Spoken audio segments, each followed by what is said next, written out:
бүгдээ энэ гайхалтай өдрийн мэндийг хүргэе. Намайг Шатрхуу гэдэг. Би Европ сертификаттай хүний энергийн биеийг ангаагч, зохиолч, ментор хүн байна. За хүний энергийн биеийг ангаахаас гадна бас амьтны энергитэй ажиллаж болно. Бас орон гэр офисын энергийг цэвэрлэх ангаах тал дээр бас ажилладаг байгаа. За тэгээд бичлэгээ эхлэхээс өмнө удахгүй миний зохион байгуулж явуулдаг бид бол бурханлаг орш гоё сургалт маань 1 сарын 28-нд эхлэх гэж байгаа. Монголын цагаар 20 цагт онлайнаар Zoom app дээр болохолно. За тэгээд хичээл маань бичигдээд хадгалагдах болохоор сургалтандаа тухайн өдрөө тухайн цагтаа сууж амжихгүй хүмүүсүүд маань сүүлд нь нөхөж үзэх боломжтой суусан хүмүүсүүд маань ч гэсэн давтаж сонсох бас бяцлаглуудаа хамт давтаад дагаад хийх боломжтой байгаа бүтэн 1 сарын турш. Энэ сургалт маань ухамсар, далд ертөнц, энерги, дээд битэгээ хэрхэн холбогдох уу? Өөрийгөө яаж ангааж сурах уу? Өөрийнхөө дотоод дуу хоолойг хэрхэн илүү сайн мэдэрч сурах уу? Өөрийнхөө авяас чадварыг яаж нээх үү? Яаж тэрийг илүү хөгжүүлэх үү? Өөртөө яаж илүү итгэж сурах уу? Өөрийнхөө авяас чадваруудаа яаж илүү итгэж зоригтойгоор үйлдэл авч сурах уу? Гэт маш олон чухал салбаруудын, талуудын талаарх мэдлгүүдийг заадаг.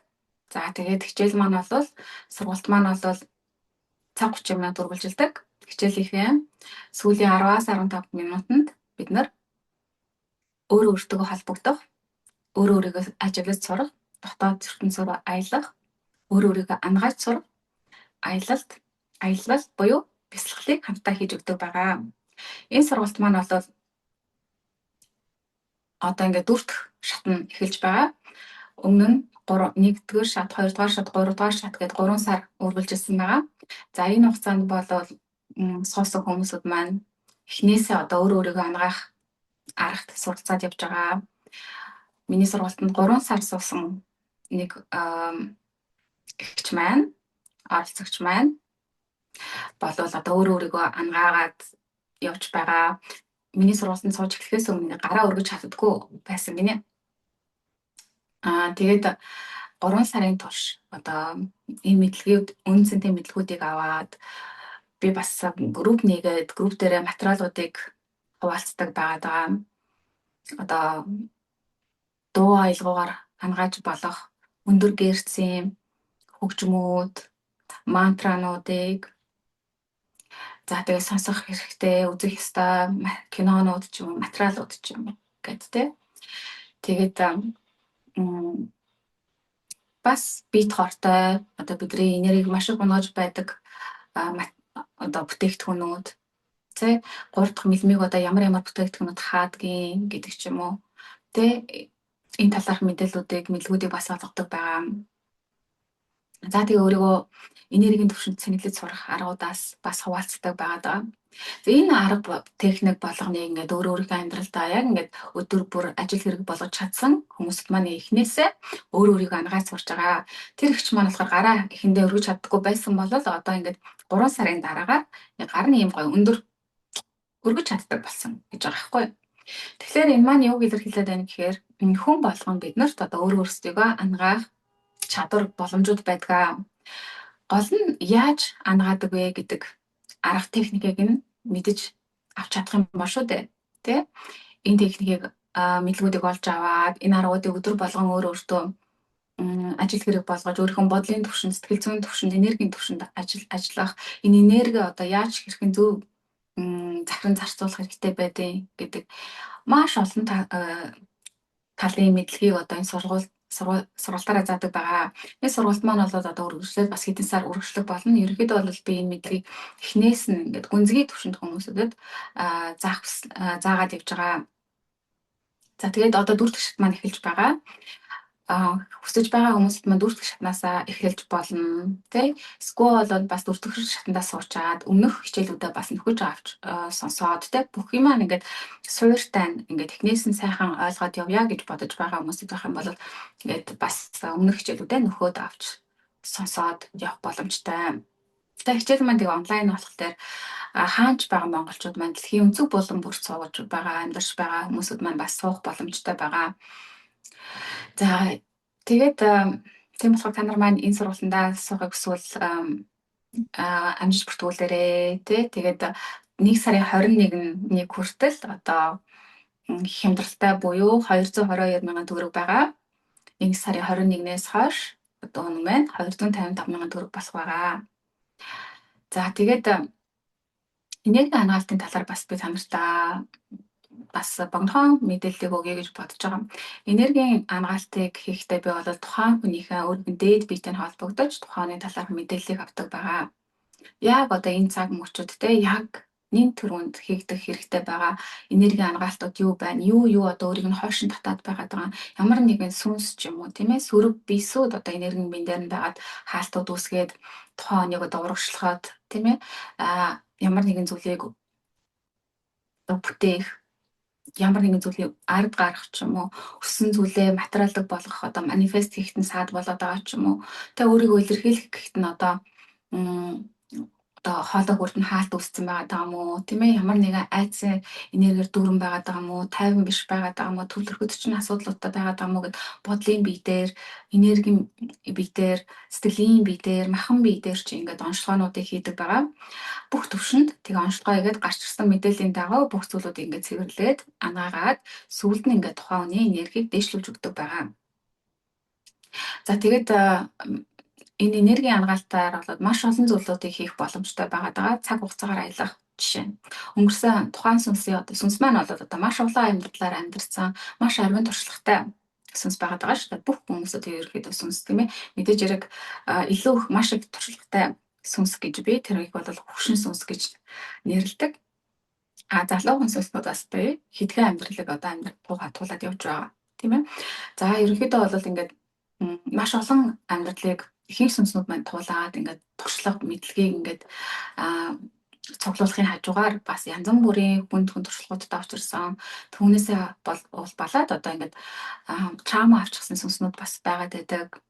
Өмнөх амьдралдаа бас сөрөг бисүүдтэй холбогдоод гэрээ янз бүрийн төвшөнд байгуулагдаад ингээд тэр сөрөг бисүүд нь тэр гэрээгээр далимдуулж одоо одоогийн амьдралд нь хүртэл ингээд саад болж байгаа зүйлүүд бас их байдаг. Тэ үр хөвгтөд болж чадахгүй байгаагийн шалтгаанууд бас өмнөх амьдралуудтай холбоотой байх. Эсвэл одоо энэ амьдралдаа үр хөндөлтөнд орсон, золбсон тохиолдлуудаас болоод ингээд нэг төхөртөн дээр хаалт үсээд хүүхдэд тогтдоггүй ч юм уу тэ эсвэл маш их хүндрэлтэй төрдөг ч юм уу эсвэл бол ерөөсөө хүүхд олддоггүй ч юм уу тохиолдлууд нь бас маш олон гүнзгий төвшөнд өөрсдийн гэсэн шалтгаануудтай байдаг байгаа. Тэгээ энэ янз бүрийн одоо өвчний шалтгаан ч юм уу тийм ээ бүтлгүүтлийн шалтгаанууд өвчний шалтгаан ч юм уу гэдэг энэ одоо зүйлсийн хариултыг өнгөрсөн амьдралаараа аялаж хариултыг авах боломжтой байдаг. За тэгээд зарим хүмүүсд бас янз бүрийн ажлууд эхлүүлэх гэх том ажлууд ч юм уу тийм ээ эхлүүлэх гээд ингээд эсвэл бол амьдралдаа айгу том шийдвэрүүд гаргах гад өөрөө яг одоо шийдвэрийг яаж гарах тал дээр бас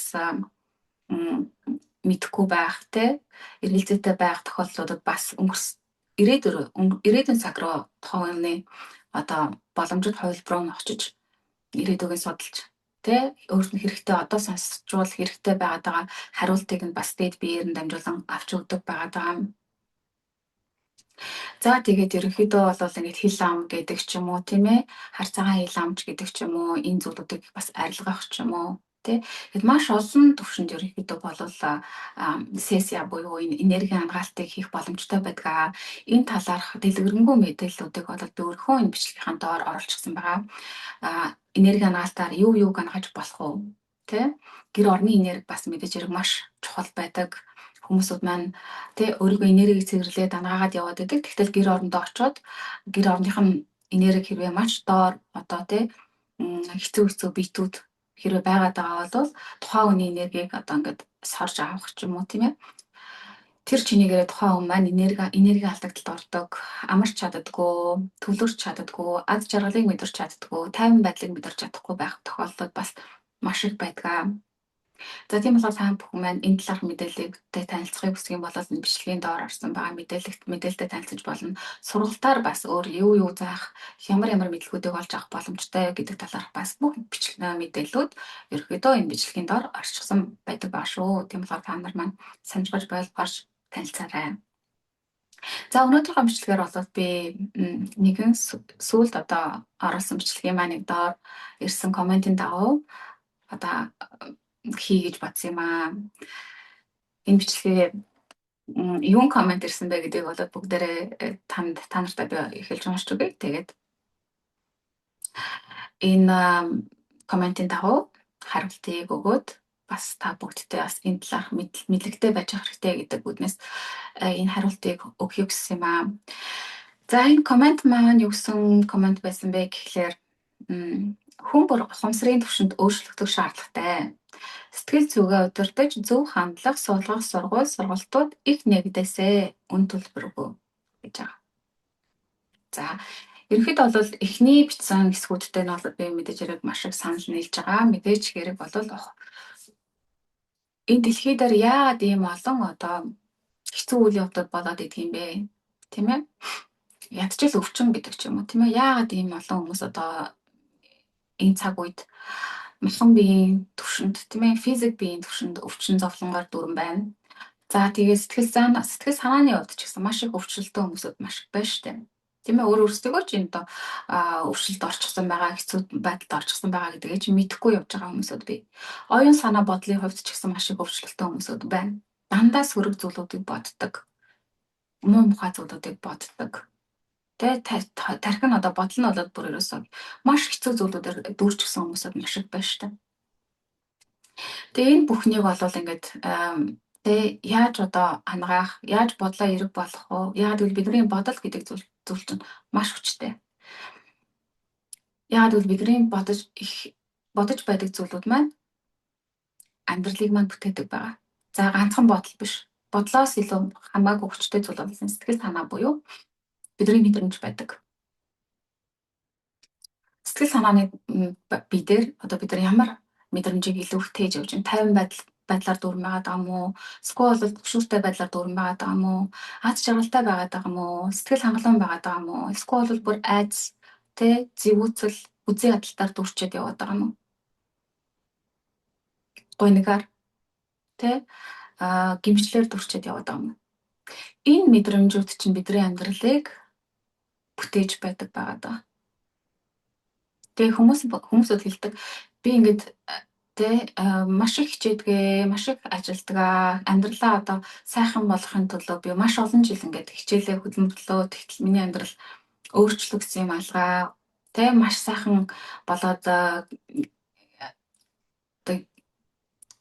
гэгэрүүлсэн юм алгаа, тийм ээ гэдэг. Тэр маань юутай холбоотой гэхэлэр хүн хичнээн их хөдөлмөрлөж байгаагаараа амжилт эд баялагт хүрдэггүй нь бол одоо ингээд маш олон зүйлсээс бид нар харж болно.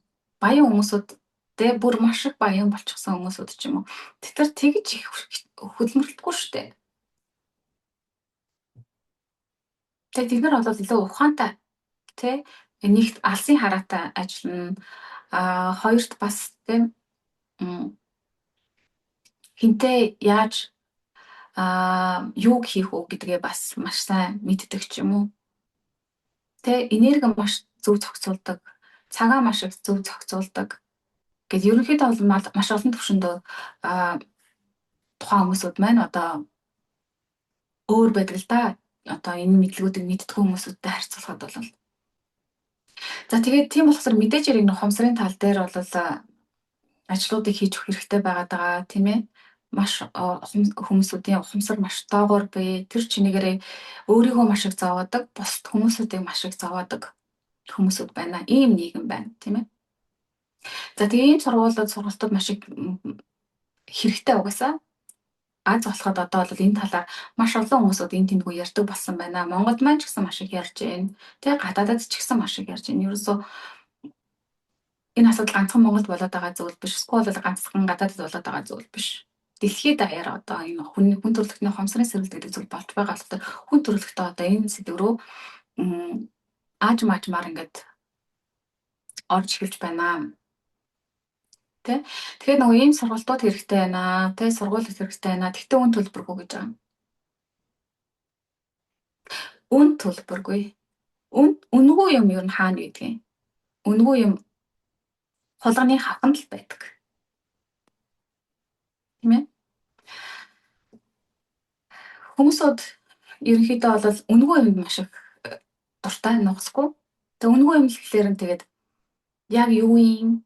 Тэ одоо идэх юм байлаа гэж бодоход энэ одоо яг юу юм? Дотор нь одоо ямар орц найрлага, ямар бүтээгдэхүүнүүд орсон гэдгийг харж шалгадгүй. Миний биед хордоо юу, хоргүй юу гэдгийг шалгахгүй. Үнгүй юм байна гэж баярлдаг. Баярлаад аваад амаргаа очдөг. Эсвэл бол үнгүй өөр юу гэдэг сургалт гэдэг ч юм уу, уулзалт гэдэг ч юм. Иймэрхүү юм дотор ингээд тэ өөрийнхөө цаг энергийг ингээд аваачаад ороод суучдаг ч юм уу тийм ээ. Одоо бид нар ингээд өөрсдөө амьдарч байгаа нийгмээс харъя л да. Үнгүй юм хаана вэ? Сургууль 10 жилийн сургууль. Тийм ээ? Боловсрол алгах 10 жилийн сургууль үнгүй. Европт бол их сургуулиуд бас үнгүй. Мэдээж хэрэг Европ хүмүүсүүдтэй. За өөрийн үнгүй байдгүй. Шашны уулзалтууд. Тэ янз бүрийн христийн сүмж гэдэг ч юм уу, буддын одоо сургаал шашин гэдэг ч юм уу, иймэрхүү уулзалтууд үнгүй байдаг. Энэ юу илэрхийлж байгаа?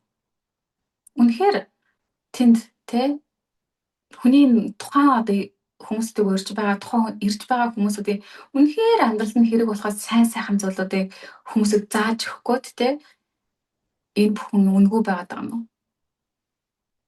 Сүүлийн бас тод жишээ. Тариа. Ковидын тариа. Бас үнгүй байсан. Тэ? Зарим хүмүүс бүр ашгүй үнгүй юм байна гэж явж тариулсан баг. Одоо тэгтэл сүүлийн одоо энэ 6 жил тэ 5 жил тамирчин залуухаан хүмүүс тэ өөрсдийнхөө одоо сургалт одоо тренинг хийж агаад гинт зүрхэн зогсоод унсан байна. Янз бүрийн ажилтаа хүмүүсүүд гинт офис дээр ажиллаж байгаад зүрхэн зогсоод өгсөн байна. Янз бүрийн төрлийн хүмүүсүүд тэ сүүлийн олон жил одоо хэдэн жил залуухан хүмүүсүүд заавал хөшин гэхгүй залуухан хүмүүсүүд ч гэсэн маш их гэв гинтэй байдлаар учир нь үл мэддэг шалтгаанаар өд болсон. Өд болоогүй хүмүүсүүд нь одоо ингээ янз бүрийн бас эрүүл мэндийн асуудлуудтай явж байгаа. Үнгүй юм гэж чад тариулсан. Одоо тэгээд үнгүй юмныхаа үнийг төлөөд явж байгаа хүмүүсүүд маш их байгаа. 10 жилийн сургуулиуд. Яагаад үнэхээр үн цэнтэй боловсролыг болгож байгаа юм бол үнгүй байна гэж үү?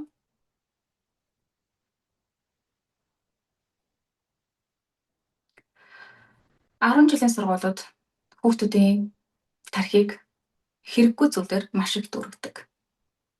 Сургуулиудын үйл ажиллагааны гол зорилго тийм болж хувирсан. Ерөнхийдөө сургууль яагаад бий болсон? Орчин үеийн сургуулиуд тэ. Яагаад гэвэл төгс бүтээлийг бид нар ч одоо хүүхэд болгоны төрхтөө бол тэ хүн болгоны төрхтөө одоо төгс бүтээлээ төрж байгаа байхгүй. Бөөн хайраа энергиэр дүүрэн, урам зориг өрчгчээр дүүрэн зоригтой. Тэгээд нөгөө сургууль яваад оронгууд төгс бүтээлийг төгс биш болгох зорилго өгч байгаа байхгүй. Яаж төгс биш болох вэ гэхээр мэдээж хэрэг ухамсарынхын түвшингийг нь маш доор хэмжээнд аваачих, тархийг нь хэрэггүй байх юмудаар дүүргэх. Одоо бид нар амьдралынхаа 10 жилийг одоо тэр сургууль гэдэг зүйлд өрөөд тэдний одоо тэ хичнээнийг одоо бид нар амьдралдаа хэрэгжилж байна мэдлгүүдээс.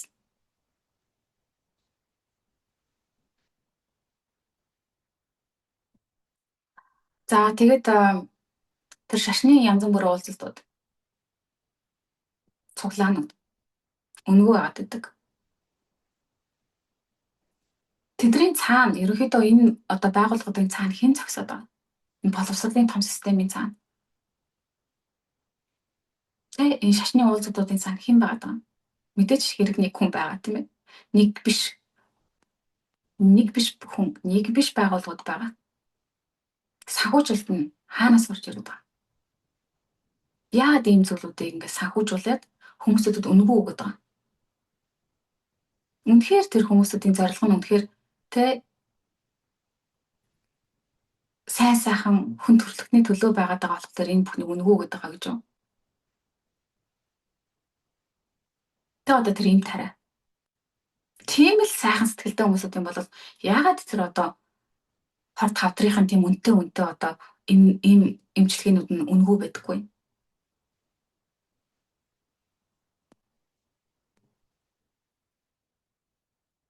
Өнгөө юм гэдэг маань ямар ч чанаргүй үн цэнэгүй зүйл болоод л өнгөө байж байгаа.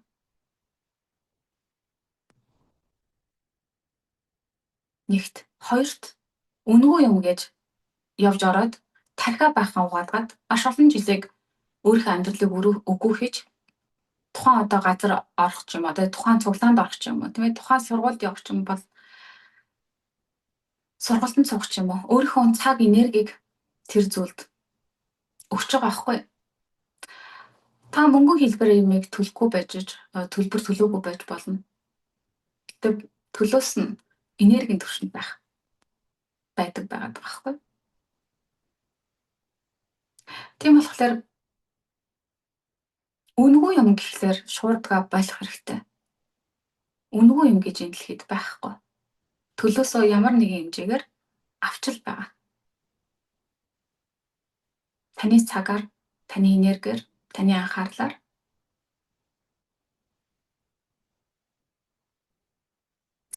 тийм болохоор хүмүүсүүд одоо тэ үн цэнтэй юмыг олж авахыг хүсэж байгаа бол тийм ээ, өөрт чинь үнэхээр хэрэг болохоос өөрөө чинь амьдралын чанарыг нэмэгдүүлж тэ өөрийг чинь ухамсарыг тэлэх, энергийг чинь дээшлүүлэх, өөрийг чинь улаан мэлүүх аз жаргалтай болгох, эрүүл сарвал болгохт чинь үнэхээр тусалж чадах, хөрөнгө оруулж чадах зүйлүүд бол өөрсдийн гэсэн үн цэнтэй байдаг, үнэтэй байгаа. Яагаад вэ гэх юм бол тэр одоо иймэрхүү зүйлүүдийг хийж байгаа хүн ч юм уу тийм ээ, багш нарын ард ямар нэгэн том институт, нэг том спонсор байх юм бол тэр зүйлүүд бүгдээр үнэтэй байна.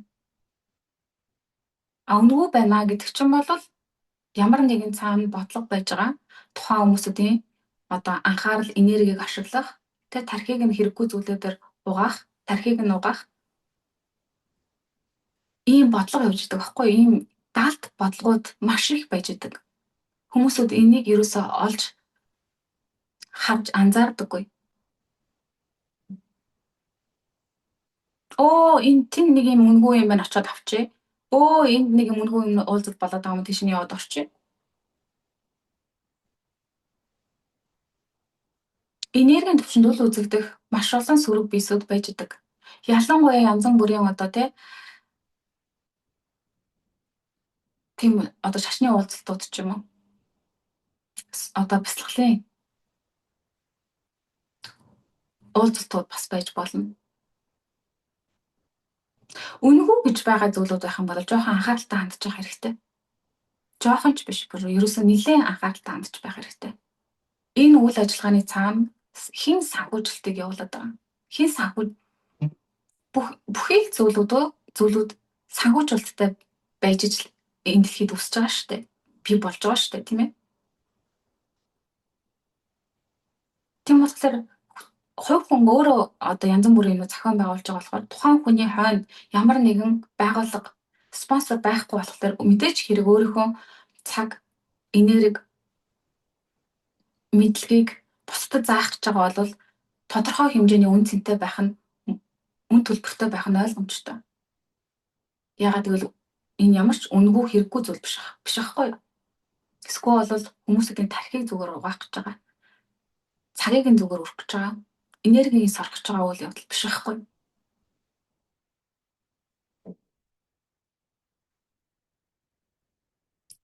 Тийм болохоор хамтдаа энийг бас өнөөдөр хэлхийг хүсье.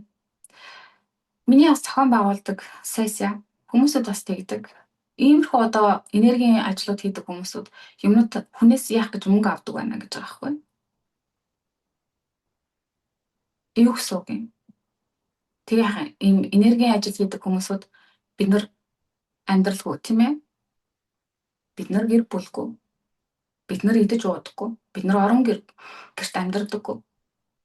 Биднэрт ямар ч зардлага байдаггүй болохоор өөрсдийнхөө чаддаг авьяасаа энерги цагаа хүмүүсүүдэд зөвөр өнгөө өгөөд ашиглуулна гэсэн үг. Иймэрхүү одоо үн төлбөргүй гэдэг юмнуудыг бичдэг хүмүүсүүд айгүй тийм ашигч хүмүүсүүд байгаа байхгүй. Хүнээс зүгээр юм аваад өөрөө хариуд нь юу ч өгөхгүй байх сонирхолтой. Тэр чинийгээрээ тухайн иймэрхүү хүмүүсүүд өөрсдөө маш их санхүүгийн асуудалтай явж байдаг. Яагаад вэ гэхээр дандаа авч байх санаатай. Ерөөсөө өвдөггүй. Энэ дэлхийд энэ орчлын ертөнцид өгөө авааны хууль гэж байдаг. Өгөө аваад тэнцэж явах хэрэгтэй байдаг. Тухайн амгаагч хүн маань үзмэгч хүн маань ч юм уу тийм ээ. Үнэхээр хүнийг ангааж чаддаг хийж байгаа ажил нь үр дүнтэй бодит үр дүнтэй хүнд тус болж байгаа бол тэр чинээгээр өөрийнхөө энэ ажлыг үнэлдэг байгаа. Харин энэ ажил нь ямар ч үр дүн байдаггүй худлаа хүмүүсүүдийг хууран байж мөнгө олох гэж байгаа бол ийм хүмүүсүүдэд 10-20 мянган төгрөгч байтугай өгч болохгүй. Тийм хүмүүсүүд бас авч болохгүй. Хүнийг хууч болохгүй байхгүй. Энэ энергийн маш хариуцлагатай том ажил.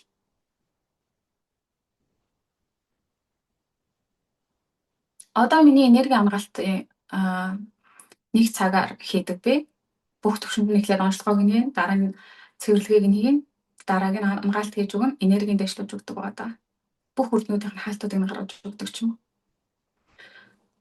Энергийн бие дээр байгаа олон төрлийн биетүүд байх юм бол биетүүд, сүнснүүд, чипүүд, имплантууд энэ төр байх юм бол хар гаригчнуудыг бас суулгацсан байдаг имплантууд, чипүүд хүний энергийн бие дээр мэдээллүүдийг тухайн хүний мэдээллийг аваад тухайн хүнд эргээр сөргөөр нөлөөлөд явж байдаг. Маш олон зүйлүүд нүдэнд үл үзэгдэхээр нүдэнд үзэгдэхгүйгээр болж байдаг. Энэ бүх зүйлүүдээс нь салгаж өгч бас цэвэрлэж өгдөг байгаа даа. Тэгээд энэ энерги маань ангаалт одоо 660 мянган төгрөг болсон байгаа. Тэгээд алстаа бол энэ үнэ маань бол нэмэгдэж өгөх болно. Одоо хүмүүсүүд энэ энергийн ангаалт те энэ энергийн ажил гэдэг зүйлийг үнэлж хүндэлж сурах хэрэгтэй.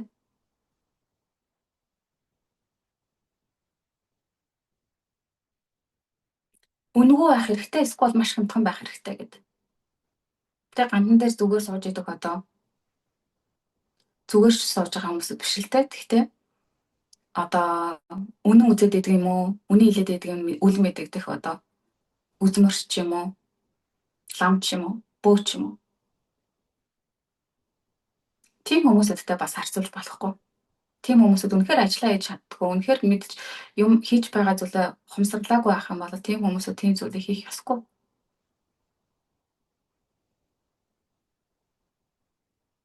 Тийм болохоор энерги гэдэг зүйл бол бүх зүйл энерги байхгүй. Бүх зүйл энергиэс үүдэлтэй.